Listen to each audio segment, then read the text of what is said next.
गुरु के भेजे हुए हैं, दिस इज करेक्ट, इसमें कोई शक नहीं है। लेकिन एक बात ये कही जाती है कि गुरु ने तो हमें भेजा, लेकिन हमें भी उसकी जो सिमरन करना है, जो नाम जपना है, जो भजन कीर्तन करना है, ये गुरु है। गुरु ग्रंथ साहब को गुरु माना है, तो कहते हैं गुरु गोविंद दो खड़े काके लागू पाए, बलिहारी गुरु आपने जिन गोविंद दियो मिलाए। तो परमात्मा तो एक है, और सारी संगत को हम स्त्री का रूप मानते हैं कि हम स्त्री हैं, और ये हमारा एक पति है जिसको हम भगवान कहते हैं, गुरु कहते हैं। गुरु को तो नहीं हम इसमें मानते, हम कहते हैं कि परमात्मा जो है ये हमारा पति है। जैसे एक औरत अपने पति को सब कुछ समर्पित कर देती है, इसी तरह जितनी कायनात है, जितने जीव हैं, इनके लिए जो परमात्मा है वो अपना सब कुछ उसी को समर्पित करो। तो आप गुरुओं को, जो भगवान है, इनको और पंडितों को और साधुओं और संतों को माथा मत टेको। Only believe in God, only believe in one spiritual power, that is what. Can you explain me in other words? I am a layman. हमारे जितने भी ग्रंथ हैं उनके अंदर जो ईश्वर की डेफिनेशन की गई है, ईश्वर जिसको कहा गया, रब जिसको कहा गया, अगर हम हिंदू मत से पूछते हैं कि who is God, who is ultimate, who is divine, who is final, तो ब्रह्मा जी, विष्णु जी, महेश जी, इन तीनों को वो पहले ट्रिनिटी में रब कहते हैं, और उसके ऊपर जो शब्द ले जाते हैं वो ईश्वर का शब्द लेकर जाते हैं। और अगर उनसे पूछा जाए कि ईश्वर कौन है, तो ईश्वर की डेफिनेशन हमारी ग्रंथों के अंदर ये की गई है, बिरहम जी जिसको ऑलरेडी ट्रिनिटी में हमने नाम लिया, ब्रह्मा जी, विष्णु जी, महेश जी, उसमें से एक को वो कहते हैं कि जी बिरहम जी, यानी कि क्रिएटर, प्लस क्रिएटर के साथ ये जितनी सृष्टि सजाई गई, ये जो विराट शरीर हमें दिख रहा है, ये सारी की सारी सृष्टि जिस माया से सजाई गई, प्लस बिरहम के साथ माया को शामिल कर लो, और फिर इस सारी माया के अंदर, ये सारे वर्तमान के अंदर ईश्वर का, बिरहम जी का जो प्रतिबिंब है, जो रिफ्लेक्शन है, जो अक्स है, जो तस्वीर बन रही है, ये तीसरी चीज है। जब इसके साथ शामिल करेंगे तो इन तीनों के संबंध को ईश्वर कहा जाता है। This definition is according as per Hinduism. क्या तीन चीजें? बिरहम जी एक, ये सारी सृष्टि जिस चीज से रची गई, माया, शुद्ध सत्वगुणी माया, वो इसको शुद्ध माया कहते हैं। और तीसरी चीज, इस माया के अंदर बिरहम जी का रिफ्लेक्शन, हमें हर तरफ जो बिरहम का रिफ्लेक्शन दिखता है, इन तीन चीजों के संबंध को वो ईश्वर कहते हैं। हमारा जो ईश्वर का कंसेप्ट है, और जो हमारे सिख भाई हैं, गुरु ग्रंथ साहब जी जो है, वहां पे जो निराकार का कंसेप्ट दिया गया है, उस निराकार के कंसेप्ट को और अगर हिंदुइज्म के इस कंसेप्ट को अगर आमने सामने लाके खड़ा करते हैं, तो ये दोनों एक दूसरे के साथ क्लैश करते हैं, टकराते हैं। बाबा गुरु नानक देव जी का जो कंसेप्ट ऑफ ईश्वर है, वो इस हिंदू कंसेप्ट ऑफ ईश्वर के साथ टोटली मैच नहीं करता, टोटली 180 पे अपोजिट खड़ा है। बाबा गुरु नानक देव जी सिर्फ एक शक्ति को, जो सत्य है, हमेशा से है, और उस शक्ति का कोई आकार नहीं है, कोई शरीर नहीं है, कोई रूप नहीं है, वो किसी कण में नहीं है, किसी अंग में नहीं है, किसी व्यक्ति में नहीं है, किसी दरख्त में नहीं है, किसी फल में नहीं है, किसी फूल में नहीं है, इनमें से वो किसी चीज में नहीं है। वो टोटल एक निराकार है, और उसको किसी भी आकार की सूरत कहना, आकार की मानिद कहना, आकार जैसा कहना, आकार से उसकी कोई एग्जाम्पल देना, पति बोलना, पति जैसा कहना, ये सारी चीजें बाबे नानके के यहां नहीं पाई जाती। बाबे नानके ने जो गुरु का जो ईश्वर का कंसेप्ट हमें दिया, वो मूल मंत्रा के अंदर वेरी क्लियर है कि मूल मंत्रा में 8 कैरेक्टरिस्टिक्स उस ईश्वर की रब की बाबे ने बता दी। सबसे पहले सतनाम, यानी कि वो नाम जो हमेशा रहेगा, जो हमेशा से था। हम आज तक इस सतनाम को ही नहीं डिफाइन कर सके, नहीं क्लैरिफाई कर सके। हमारे गुरुद्वारों के अंदर सतनाम की डेफिनेशन नहीं की गई। हमने ग्रंथ का प्रकाश सर पे जरूर कर लिया, घरों में जरूर सजा लिया, लेकिन उस निराकार को और सतनाम को अंडरस्टैंड नहीं किया कि वो सतनाम है कौन है, वो निराकार है कौन। जिस हस्ती को मोहम्मद साहब जी ने रब कहा और जिस हस्ती को बाबे गुरु नानक देव जी ने रब कहा, ये दोनों के दोनों एक ही हस्ती की बात करते हैं। बाबे गुरु नानक देव जी ने रब की 8 कैरेक्टरिस्टिक्स की बात करी है और मोहम्मद साहब जी ने 99 कैरेक्टरिस्टिक्स की बात करी। और बाबे गुरु नानक देव जी ने रब की जो 8 कैरेक्टरिस्टिक्स बताई हैं, उनमें से कोई कैरेक्टरिस्टिक्स ऐसी नहीं है जो ऑलरेडी मोहम्मद साहब जी ने ना बताई। मोहम्मद साहब जी बाबे नानके से 800 वर्ष पहले आए हैं, बाबा नानका 800 वर्ष बाद में आया है। बाबे नानके से पहले अगर कोई आकर वही बातें कह रहा है और वो अपने शब्दों में कह रहा है, और बाबा नानका जी 800 वर्ष बाद आके अगर वही रब के बारे में कह रहे हैं, तो इसका मतलब जाहिर होता है कि बाबा नानके की इंक्लाइनेशन मोहम्मद साहब जी की तरफ है, मोहम्मद साहब जी की इंक्लाइनेशन बाबे की तरफ नहीं है। वो पहले हैं, ये बाद में आए। अगर पहले वाले ने वो चीज नहीं कही और नया आने वाला कोई नई चीज कहता है, तो जरूर हम उस चीज की तरफ जाएंगे। अब जो मोहम्मद साहब जी का कंसेप्ट ऑफ ईश्वर है, आज हम जस्ट 5 से 10 मिनट उस कंसेप्ट ऑफ ईश्वर को अंडरस्टैंड करने की कोशिश करते हैं। हमारे यहां जब हम ये कहते हैं कि जी ब्रह्म जी क्रिएटर हैं, अगर ब्रह्म जी ने क्रिएट करा है सारा कुछ, तो अल्टीमेटली हम सबका क्वेश्चन ये बनता है कि फिर ब्रह्म जी किधर से क्रिएट हुए। तो हमारी ग्रंथें ये कहती हैं कि वो एक लेक थी, एक झील थी, जल था, उसके ऊपर कंवल का फूल था और कंवल के फूल के अंदर ब्रह्म जी क्रिएट हो गए। जब ब्रह्म जी कंवल के फूल में क्रिएट हो रहे हैं, तो इसका मतलब है कंवल का फूल पहले है, ब्रह्मा जी बाद में है। ब्रह्मा जी के प्रकट होने से पहले वो झील का पानी पहले से मौजूद है, ब्रह्मा जी बाद में आ रहे हैं। ये झील जिस जगह पे है वो जगह पहले से मौजूद है, ब्रह्मा जी बाद में आ रहे हैं। ये फिजा, ये स्पेस, ये फॉर्म, ये सारी चीजें पहले से मौजूद हैं और ब्रह्मा जी बाद में आ रहे हैं।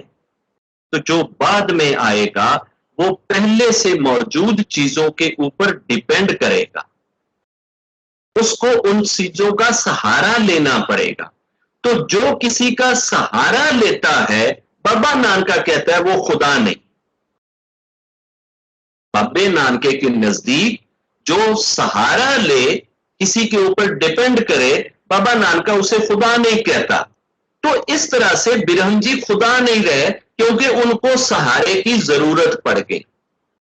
अब मोहम्मद साहब जी ने जो ईश्वर का कंसेप्ट दिया वो ये है कि कोई भी चीज जब क्रिएट होती है ना, कोई भी चीज जब प्रकट होती है इस ब्रह्मांड में, चाहे कोई विराट शरीर है तो चाहे कोई अनविराट शरीर है, ना दिखने वाला शरीर है, जहां भी कोई चीज एग्जिस्ट करेगी उसकी एग्जिस्टेंस के लिए, जैसे ये मेरे हाथ में एक ये 1 पॉइंट है, इसने जब भी कहीं एग्जिस्ट किया है, वजूद जब इसको मिला है, शरीर मिला है, बॉडी मिली है, तो बॉडी मिलने से पहले 3 चीजें जरूरी थी, तब इसको बॉडी मिली।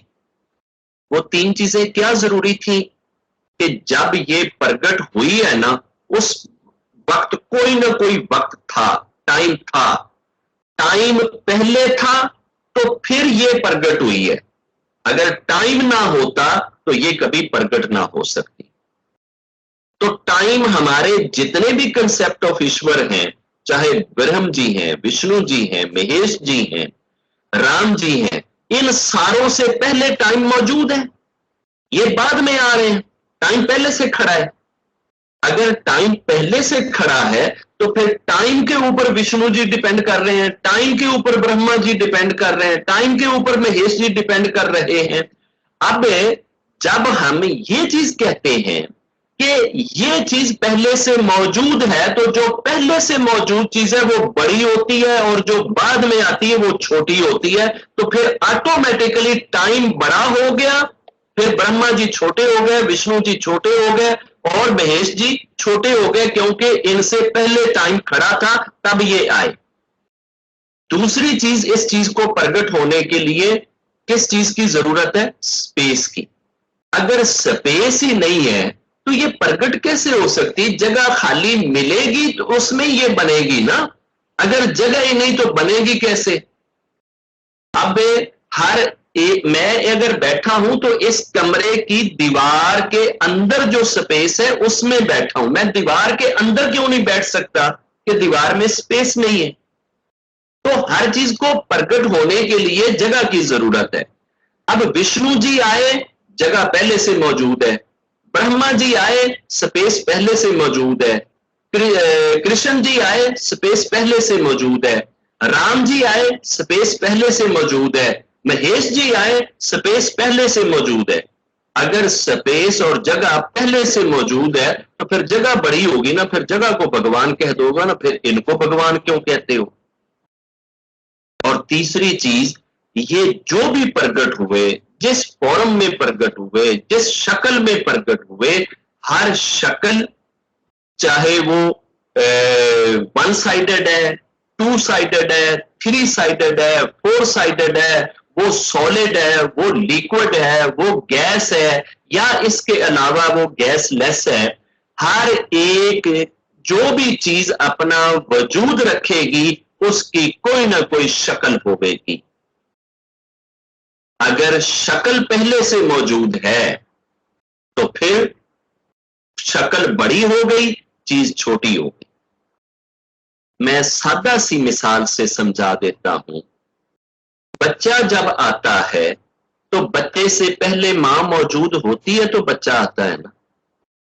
कोई बच्चा मां के बगैर नहीं आ सकता ना। अगर बच्चा ना हो तो मां तो रहती है, मां तो मौजूद है, मां को तो कोई फर्क नहीं पड़ रहा। लेकिन अगर मां ना हो तो बच्चे को तो बड़ा फर्क पड़ता है, बच्चा आ ही नहीं सकता। अगर एक मां 10 साल की एज में मर जाती है तो उसने 28 साल में जो जाके शादी करनी थी और बच्चा आना था, वो बच्चा कैसे आएगा जब मां ही नहीं रही?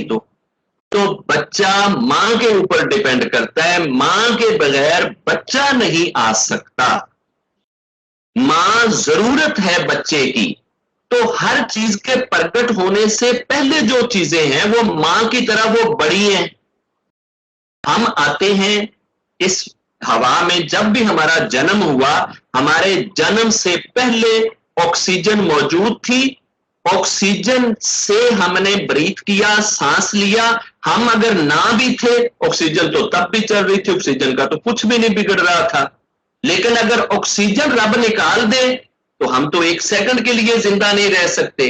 हम जब इस वर्तमान में आए, जल पहले से मौजूद था और हम जब नहीं थे, अभी नहीं प्रकट हुए थे, तो जल को तो कोई फर्क नहीं पड़ रहा था। लेकिन अगर जल हमारे इस जन्म लेने के बाद मौजूद ना रहे तो हम जिंदा नहीं रह सकते।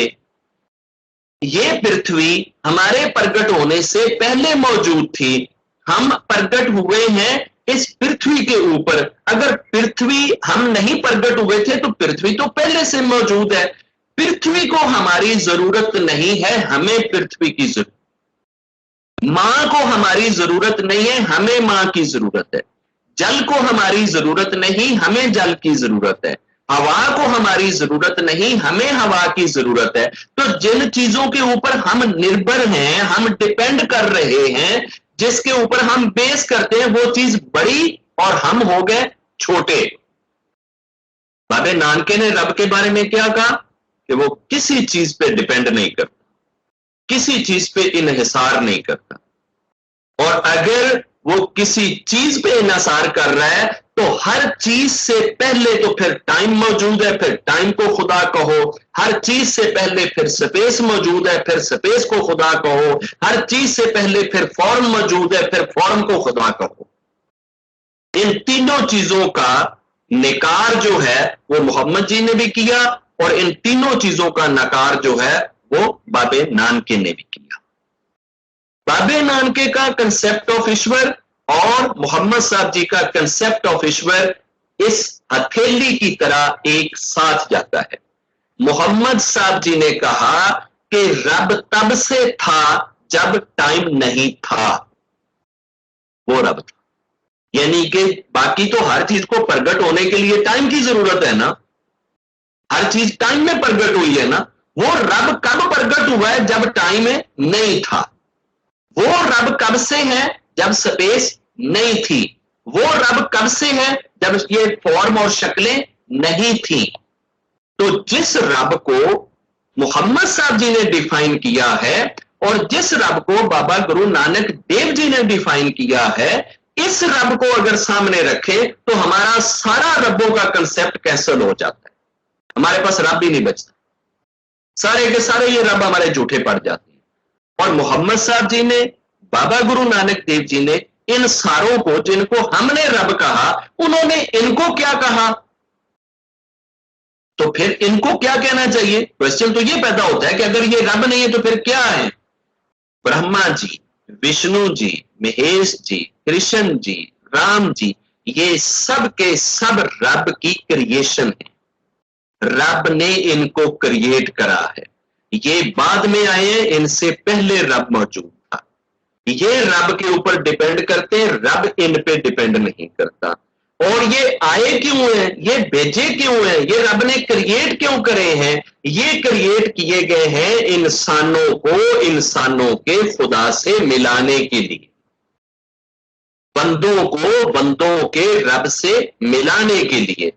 तो जितने भी महापुरुष इस वर्तमान में हैं, आप उनको मैसेंजर कह लें, आप उनको प्रॉफिट कह लें, आप उनको गुरु कह लें, आप उनको पीर फकीर कह लें, आप रिपाई कह लें, पोप कह लें, पादरी कह लें, फादर कह लें, जो सच्चे हैं। मैं झूठों को बीच में शामिल नहीं कर रहा, एक्सक्लूडेड ऑल द लायर्स, झूठे सारे निकाल के सच्चे जितने भी हैं, इन सब का पर्पज ऑफ सेंडिंग हियर एक ही है, और वो पर्पज है लोगों को लोगों के रब से मिलाना, लोगों को लोगों के रब से मिलाना।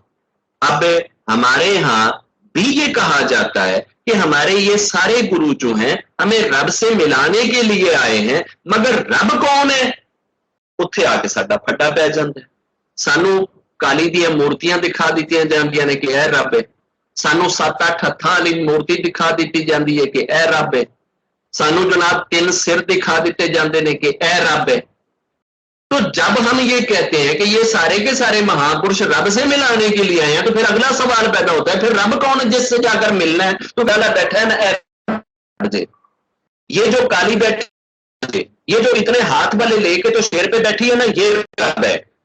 इनमें से कोई भी रब नहीं है, ये तो खुद सारे के सारे रब की क्रिएशन है। तो हो जाए जब वजूद ना आए, जब उनका वजूद ना रहे। हर चीज के ऊपर एज का फैक्टर पड़ता है। एक पत्थर की मूर्ति भी आप रखेंगे तो 1 लाख साल के बाद, 2 लाख साल के बाद, 4 लाख साल के बाद उसको एज फैक्टर खा जाएगा। एज फैक्टर, टाइम फैक्टर खा, टाइम फैक्टर नहीं खाता। रब के ऊपर टाइम फैक्टर नहीं असर कर रहा। हमारा रब वो रब है जो हमेशा से एक जैसा है। हमारा रब छोटे से बड़ा हो के प्रकट नहीं होता। हमारा रब किसी मां की गोद में नहीं आता कि जो फिर ऐसे ग्रो करते करते दूध पी पी के बड़ा हो जाए। हमारा रब हमेशा से एक जैसा है। और दूसरी ये चीज, इस दुनिया में प्रकट होने वाली जितनी भी शक्तियां हैं, इन का नाम वक्त के साथ साथ राइज करता है, इंक्रीज करता है। बचपन में नॉलेज छोड़ा, फिर और नॉलेज, फिर और नॉलेज, फिर और नॉलेज, फिर और नॉलेज, नॉलेज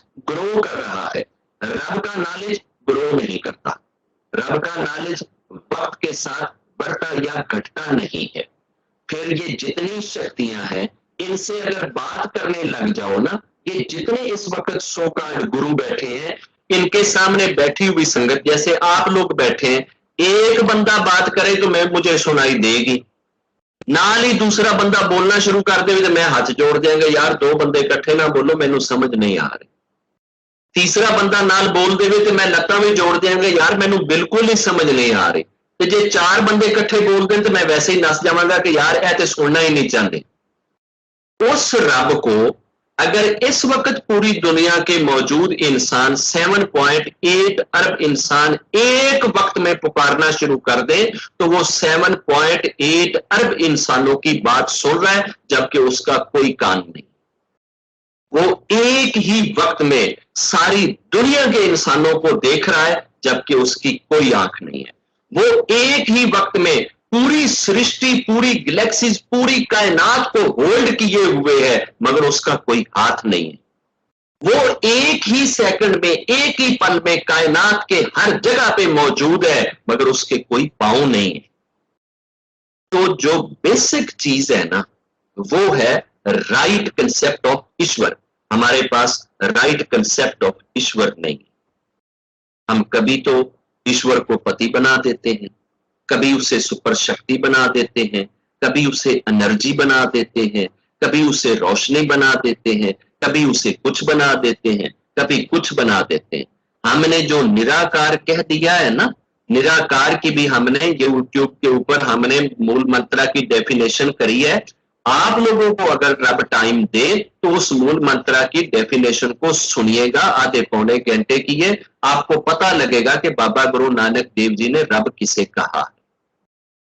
हम निराकार कह के जान जरूर छुड़ा लेते हैं और समझ लेते हैं कि हम तो हिंदुओं से डिफरेंट हैं, और हम तो सारे सिख जो है, हमारे पास सही रब का कंसेप्ट आ गया है, और जिस वक्त उस सही रब के कंसेप्ट को करते हैं, 50% हमारे सिख भाई बाबा गुरु नानक देव जी को रब बना देते हैं, और 50% गुरु ग्रंथ साहब जी को रब बना देते हैं, और 50% एक रोशनी को, निराकार को रब बना के बैठे होते हैं।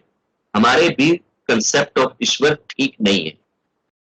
जो बाबे गुरु नानक देव जी ने कंसेप्ट ऑफ ईश्वर दिया और जो मोहम्मद साहब ने कंसेप्ट ऑफ ईश्वर दिया, वो कंसेप्ट ऑफ ईश्वर अगर कभी तसल्ली से बैठकर अंडरस्टैंड कर लें, समझ लें, तो कायनात की हर एक चीज समझ में आ जाएगी। जब तक खुदा नहीं समझ में आएगा, उस वक्त तक आपको दुनिया की कोई चीज समझ में नहीं आएगी। जिस दिन आपको कंसेप्ट ऑफ ईश्वर समझ आ जाएगा, कायनात की हर चीज समझ में आ जाएगी। मैं किसी स्कूल में नहीं जा सका, किसी कॉलेज में नहीं जा सका, यूनिवर्सिटी में मैं नहीं जा सका। यहां बैठे हुए लोग एमएससी भी होंगे और बीच में किसी ने पीएचडी का थीसिस भी लिखा होएगा, और ऐसे बहुत सारे लोग आते हैं मेरे पास जो 2-3 मकाले लिख चुके हैं, पीएचडी कर चुके हैं, और कुछ मेडिकल के डॉक्टर हैं, कुछ इंजीनियर्स हैं, कुछ कॉस्मोलॉजिस्ट हैं। खुदा की कसम, कोई शख्स मिलने के बाद ये जज नहीं कर सकता कि बाबा क्या। सारे यही पूछते तुसी किन्ना पढ़े होए, जे मैं उन्होंने ये दस देवां कि मैं कुछ नहीं पढ़िया होया, तो वो अपने आप से शर्मिंदा हो जाएंगे कि यार असी फिर इन्ना पढ़ के ते असी इहदे कोले क्यों आए, ये तो कुछ भी नहीं पढ़िया होया। मैं सिर्फ एक चीज पढ़ा हुआ हूं, राइट कंसेप्ट ऑफ ईश्वर। राइट कंसेप्ट ऑफ ईश्वर, मुझे जो कुछ आया है इस राइट कंसेप्ट ऑफ ईश्वर से आया है। आने वाली बहनों, बेटियों, माओ, भाइयों से विनती है, प्लीज अपनी जिंदगी में मरने से पहले पहले अपने रब का तस्वर ठीक कर ले कि यार आपका रब है कौन, आप रब किसको कहते हैं। जिस वक्त आप लोगों की जान निकलनी है, आखिरी सांस आप लोगों ने लेना है, आखिरी सांस लेने के तुरंत बाद आप सबसे एक ही सवाल पूछा जाएगा, हु इज योर रब, आपका रब कौन। ये सवाल सिखों से भी होएगा, ये सवाल ज्यूस से भी होएगा, ये सवाल हिंदुओं से भी होएगा, क्रिश्चियन से भी होएगा, मुस्लिमों से भी होएगा, बुद्धिस्ट से होएगा, पारसी से होएगा, फ्रेंसियों से होएगा। दुनिया के सारे धर्मों से किया जाएगा ये सवाल, इस कायनात के सब इंसानों से ये सवाल किया जाएगा, क्योंकि वो रब सबका, उस रब को जानने की जरूरत है जो सबका है, जिसने सबको क्रिएट करा है। मेरे बेटो, आपका बहुत सारा टाइम लिया है। आप जिंदगी में पहली बार किसी ऐसे सत्संग में आए हो जहां सिर्फ रब की बात हुई। यहां आपने महसूस किया है कि आपका एक एक लम्हा उस रब की याद में बीता है। यहां बैठकर हमने किसी पॉलिटिशियन का जिक्र नहीं किया, किसी डॉक्टर फिलोसफर का जिक्र नहीं किया, हमने किसी बिजनेसमैन का जिक्र नहीं किया, हमने किसी भी बंदे का कोई जिक्र नहीं किया। यहाँ बाबा विनोद का भी जिक्र नहीं हुआ, यहाँ आपका भी जिक्र नहीं हुआ, परिवारों का जिक्र नहीं हुआ। यहाँ अगर जिक्र हुआ है तो सिर्फ और सिर्फ उस खुदा का हुआ है जिसने हम सबको क्रिएट करा।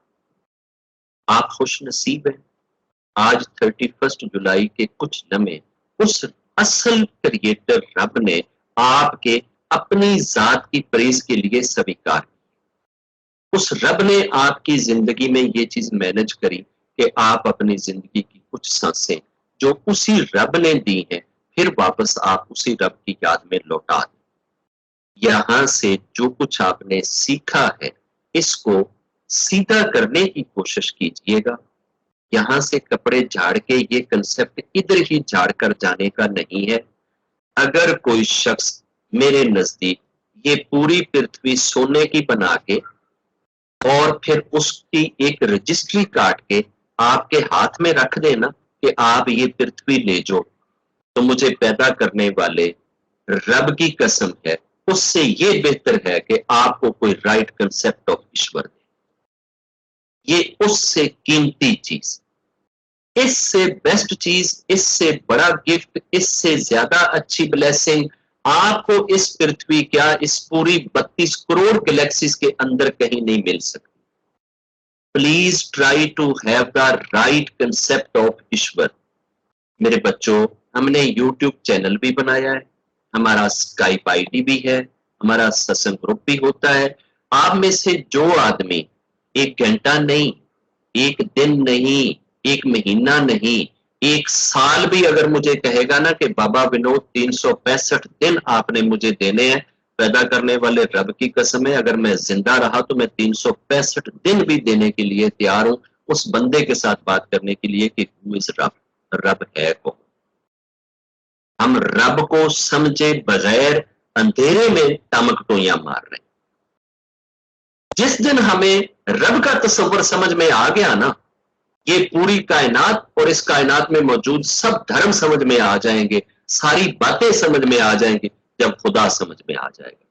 जब तक खुदा नहीं समझ में आता, आप उस वक्त तक कोई चीज नहीं समझ सकते। हम अधूरे कंसेप्ट ऑफ गॉड के साथ जीते हैं। किसी के पास एक मासा है, किसी के पास छटाक है, किसी के पास कितना है, किसी के पास कितना है। ये अपने अधूरे कंसेप्ट से निकलो, परफेक्ट कंसेप्ट ऑफ ईश्वर में आओ। हमारी ये सारी की सारी डिस्कशन अगर पर्सनल बेनिफिट के लिए है तो आपको पहले मिनट में अंदाजा हो जाना चाहिए। 1 मिनट में आपको अंदाजा हो जाना चाहिए कि यार इन लोगों का एजेंडा क्या है और ये कौन लोग। और जैसे वो एक बच्ची जो राइट गुरु की डेफिनेशन जो कर रही थी कि गुरु किसको कहा जाता है, गुरु की डेफिनेशन ही ये है कि उसके पास पहुंचो और पहुंचते ही उसके फेस पे आपकी नजर पड़ते ही अगर खुदा याद आ जाए तो समझ लो गुरु सच्चा है, अगर खुदा याद ना आए तो समझ लो गुरु झूठा है। अगर उसके पास बैठ के आपको खुदा नहीं ना याद आया, आपको अपना बिजनेस याद है, आपको अपना बेटा याद है, आपको वीजा याद है, आपको फैक्ट्री याद है, बीमारी याद है, धन याद है, दौलत याद है, तो समझ लो आप किसी शैतान के पास बैठे हो, आप किसी गुरु के पास नहीं बैठे। ਜਦੋਂ गुरु ਕੋਲੇ टुर जाओगे ना, उदों ਤੁਹਾਨੂੰ ਇਹ दुनिया सारी हीच लगेगी, सिर्फ एक ही चीज सामने खड़ी होएगी और वो ਤੁਹਾਡਾ रब होएगा। रब आपको सच्चे गुरुओं से भी मिलाए और अपना राइट कंसेप्ट भी दे। मेरे बेटो, यहाँ जितने भी लोगों ने डिस्कशन करी, कोई किसी को हर्ट करने के लिए नहीं है, हम किसी का अनादर नहीं करते। जितनी रिस्पेक्ट हमारे दिल में ब्रह्मा जी की, विष्णु जी की, महेश जी की, राम जी की, कृष्ण जी की, बाबा गुरु नानक देव जी की, 10 गुरुओं की, गुरु ग्रंथ साहब की, वेदास की, ग्रंथों की, जितनी रिस्पेक्ट इस प्लेटफॉर्म के लोग करते हैं, आपके वहमो गुमान से करोड़ों मील आगे। हम राइट रिस्पेक्ट करते हैं। जितनी रिस्पेक्ट हमारे दिल में गुरु जी की है, डुगरी वाले गुरु जी की है, उतनी शायद किसी माई के लाल के दिल में पैदा हो। मैं उनका भगत हूं, मुझे जाग वहां से लगी, मैं उनकी छींक से यहां पहुंचा हूं, उनकी एडवाइस और गाइडेंस से यहां पहुंचा हूं। मुझे दिन रात उनका प्यार और आशीर्वाद मिलता है, मगर जो राइट कंसेप्ट वो देना चाहते थे, मैं अपनी जबान से सिर्फ वही निकालूंगा। मैं झूठा कंसेप्ट दे के अपनी नर्क में जगह नहीं बनाना चाहता। मैं अपने इन शब्दों के साथ आपके बहुत कीमती वक्त लेने में आपका शुक्रिया अदा करता हूं। आपने इतना टाइम निकाला अपनी जिंदगी का, लेकिन मैं ये कहूंगा कि पूरी जिंदगी में आपने इससे अच्छा टाइम इससे पहले कहीं नहीं निकाला। होंगे कि इससे अच्छा टाइम तो तब था जब हम अपनी ब्राइडल बनी थी, जब हम दुल्हन बनी थी, जब हमारी शादी हुई थी। खुदा की कसम, उससे करोड़ों गुना अच्छा टाइम ये है जो आज आज आपने निकाला। उस वक्त आपको राइट कंसेप्ट ऑफ ईश्वर नहीं मिला, पति ने राइट कंसेप्ट ऑफ ईश्वर नहीं दिया, सास ससुर ने नहीं दिया, आज मिला है। इस जाग को टूटने ना देना, इस जाग को फेंक कर ना जाना, इस जाग को अपने पल्ले बांध के लेकर जाना और ट्राई करना कि ये कंसेप्ट आपका और बेहतर से बेहतर और अच्छे से अच्छा और वाइड से वाइड होता चला जाए। इन्हीं शब्दों के साथ अनुमति दीजिएगा। फिर भी अगर मेरी या मेरी टीम की किसी भी शब्द से आपकी दिल आजारी हुई हो, किसी की शान में कोई गलत बात बोल दी गई हो, मैं अपनी टीम की तरफ से, अपनी तरफ से क्षमा चाहता हूं। हम सब का मकसद आपको खुदा के पास ले जाना है, आपको खुदा से तोड़ना नहीं। हमारा मकसद देखें, और जब आप हमारे मकसद को देखेंगे तो यकीनन आप हमें हमारी सारी गलतियों के साथ माफ करेंगे। जय